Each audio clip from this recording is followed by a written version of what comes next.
हार गए तो हम तो दोनों तरफ से तरबूज है मुसलमान ना, दोनों तरफ से घायल हम ही को होना है। 18% प्लस होने के बाद मुसलमान के हाथ में भीख का कटोरा नहीं होता, सत्ता की चाबी होती है। वक्फ बोर्ड के माफियाओं से जमीन बचाना मुसलमानों पर जरूरी है। आम जनता वक्फ बोर्ड को नहीं लूट रही है, जिनको पहरेदार बनाया वही लूट रहा है।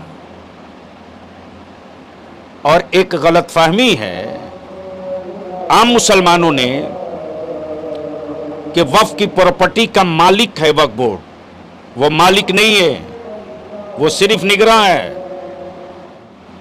अब जो लोग आजादी के बाद पैदा हुए हैं वही लोग ना फिल्म के जरिए जानेंगे। हमारे बाप दादा तो आजादी की लड़ाई लड़े हैं, तो इसलिए हम बहुत पहले से जान रहे हैं। राहुल,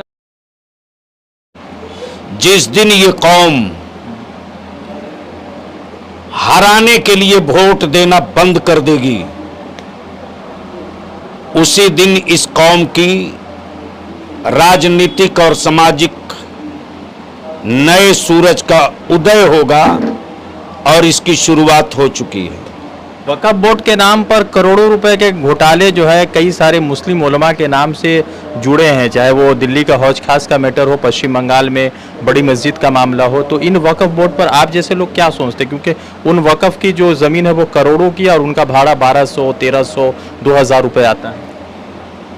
पहले तो वक्फ बोर्ड के माफियाओं से जमीन बचाना मुसलमानों पर जरूरी है। आम जनता वक्फ बोर्ड को नहीं लूट रही है, जिनको पहरेदार बनाया वही लूट रहा है। और एक गलतफहमी है आम मुसलमानों ने कि वक्फ की प्रॉपर्टी का मालिक है वक्फ बोर्ड। वो मालिक नहीं है, वो सिर्फ निगरां है।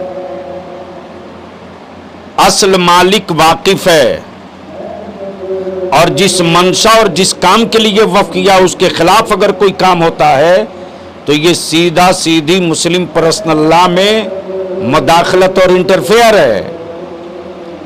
हमने तो पार्लियामेंट में भी आवाज उठाया था। कह रहे हैं कि मुसलमान का कोई अलग से कानून नहीं होना चाहिए, देश मुसलमानों का है, तो मतलब अलग से कानून क्यों चाहिए? हम कहां अलग से कानून मांग रहे हैं? मुस्लिम पर्सनल लॉ बोर्ड हो गया ना, पर्सनल कानून है उनका। मेरे भाई, हमारे यहां 1400 बरस पहले बाप की प्रॉपर्टी में बेटियों का हिस्सा दे दिया मेरे नबी सल्लल्लाहु अलैहि वसल्लम ने। बकिया लोग तो 2005 में देने की बात किए हैं। हमारे यहां तिलाक का एक नियम और एक शब्द है, और लोगों के यहां क्या है? हमारे यहां निकाह में आने से पहले दैन महर भी है, और लोगों के यहां क्या है? तो पर्सनल लॉ बोर्ड क्यों चाहिए? पर्सनल क्यों चाहिए? पर्सनल चाहिए नहीं, भारत के संविधान में सबका धार्मिक पर्सनल अलग अलग बना हुआ है, हमें मांगना नहीं है। भारत की आजादी के बाद जब संविधान बना उसी वक्त ये बन चुका है। हम कोई नई चीज थोड़ी मांग रहे हैं। लोग अपना नया बना रहे हैं तो चाह रहे हैं कि हमारा भी नया हो जाए, तो ये थोड़ी होगा। बीजेपी के एक नेता है गिरिराज सिंह, जानते हैं नाम उनका? पढ़े लिखे लोगों को जानता हूं मैं। उन्होंने कहा है कि जब पाकिस्तान बन गया तो मुसलमान इस भारत में कर क्या रहे हैं। अब उनको पता नहीं है तो उनके बारे में क्या कहें? नेता है, बड़े नेता है, केंद्रीय मंत्री है। कोई कितने ही बड़े पद पर हो जाए, राष्ट्रपिता बापू से बड़ा नहीं ना होगा।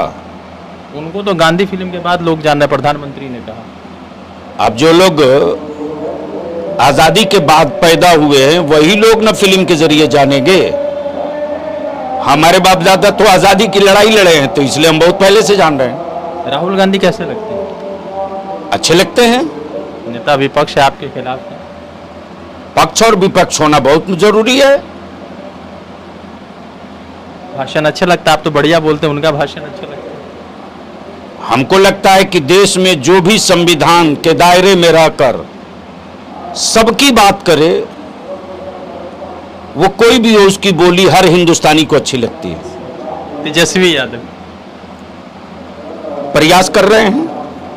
है समर्थन में, मतलब कि क्या आप तो पार्टी के में हैं, मगर फिर भी क्या लगता है लोग, बिहार के लोग समर्थन में होंगे? हमसे ज्यादा कोई स्मार्ट नहीं है अभी। लालू प्रसाद का विरोध क्यों करते हैं आप लोग? हमने आज तक किसी का विरोध नहीं किया है। अपनी कौम और अपनी नस्लों की हिस्सेदारी की वकालत की है, मरते दम तक करेंगे। तो क्या कितना सीट दे रहे हैं नीतीश कुमार जी इस मर्तबा बिहार विधानसभा में मुसलमानों को? मैं किसी पार्टी की बात नहीं कर रहा हूं कि कौन कितना देगा, कौन कितना लेगा। मेरी कम्युनिटी में लीडरशिप कैसे पैदा होगा, मैं इसके लिए निकल पड़ा हूं। गांव-गांव चौपाल लग रहा। अच्छा। और मौका हो तो कल चलिए, कल 8 मीटिंग है। असदुद्दीन ओवैसी कैसे लगते हैं? मैं तो बोला ना कि हर आप आदमी ही के तर्ज के लीडर है ना, इसीलिए पूछ रहे हैं। मैं तो बताया ना, कभी मुलाकात हुई उनसे? मेरे भाई, जिस समंदर में सब रहता उसी समंदर में हम भी रहते हैं ना। तो क्या बात हुई, कभी मुलाकात जब भी हुई? हमारी तो मुलाकात उन सारे लोगों से हुई है जो सारे लोग हमको विदेश भेजते रहे हैं। तो गए कभी विदेश? विदेश गए कभी? देश हमारा है तो हम छोड़ के कहां जाएंगे। चलिए ठीक है। 2025 आखिरी सवाल, 2025 करीब है। 2024 में बहुत अच्छा रिजल्ट नहीं हुआ एनडीए का, चूंकि आपकी पार्टी एक बैसाखी बन गई प्रधानमंत्री नरेंद्र मोदी की, बट आप भी 16 से सिमट कर 12 पर आ गए और विधानसभा में आप 44-45 के पीछे। अब क्या तीसरी मर्तबा या चौथी मर्तबा जो है नीतीश कुमार की वापसी हो रही है या नहीं हो रही? देखिए, मैं किसी की इंडिविजुअल बात नहीं करता हूं, लेकिन ये बात तो तय है, ये बात तो तय है कि यूपी से बेहतर बिहार रहा। एनडीए के लिए यूपी से बेहतर बिहार रहा। और ये भी बात तय है, अब भी पुपड़ी में बैठे बैठाले बीसीओ पंचायत के मुस्लिम यूथ ने कहा कि हम लोगों ने एनडीए के उम्मीदवार जेडीयू के प्रत्याशी माननीय सांसद दिवेश चंद्र ठाकुर जी को वोट दिया। अब वो कह रहे हैं कि नहीं दिया, तो ये तो हमारा पुराना इतिहास रहा है। जो जीतता है वो कहता आप हमको तो दिए नहीं हैं, और जो हारता है वो कहता कि हमको नहीं दिए तो हार गए। तो हम तो दोनों तरफ से तरबूज है मुसलमान ना, दोनों तरफ से घायल हम ही को होना है। लेकिन इसी बीच में मेरी कोशिश होगी कि जख्म ज्यादा न लगे, कुछ बच के निकल ले। ठीक है, शुक्रिया। द इंडियन खबर, सच आपके सामने।